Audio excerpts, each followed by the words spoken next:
Da, a fi Bun bine venit în partea a doua.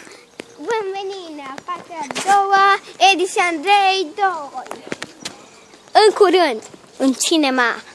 Da, aici e cinema. Noi ne vedeți și cu budul la vedeți.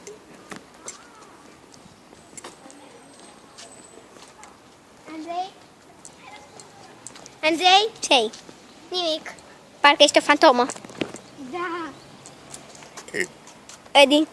Da. Edi. Am vomitat, Edi.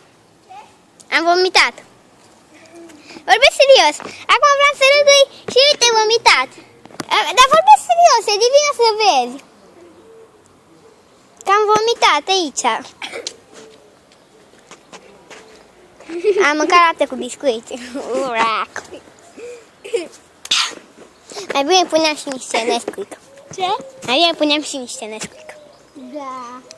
Uite aici. Atenție, da mă, atenție! Basta ce ai pus? Avion. Da, atenționare!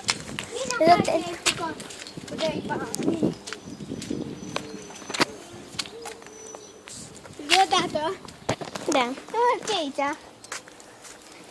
Deci tu?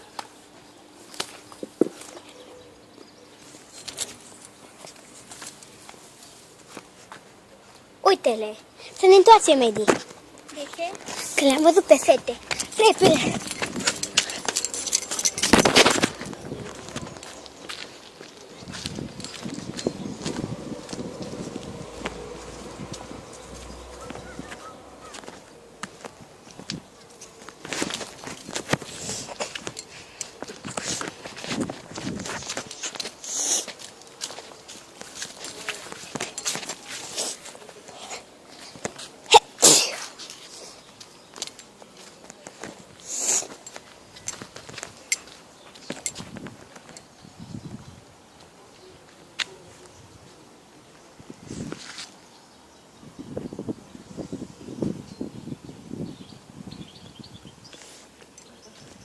Edu!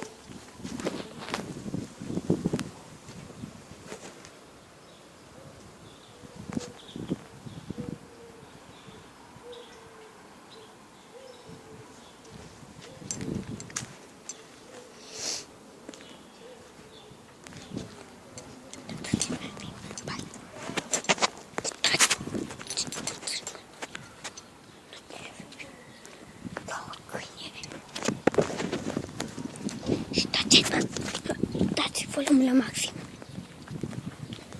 Dați volumul la maxim, mai bine.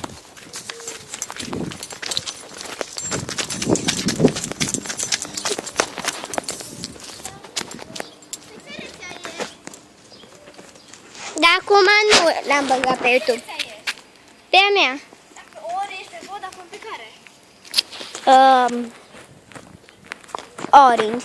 Îi împrumuți telefonul, doamna.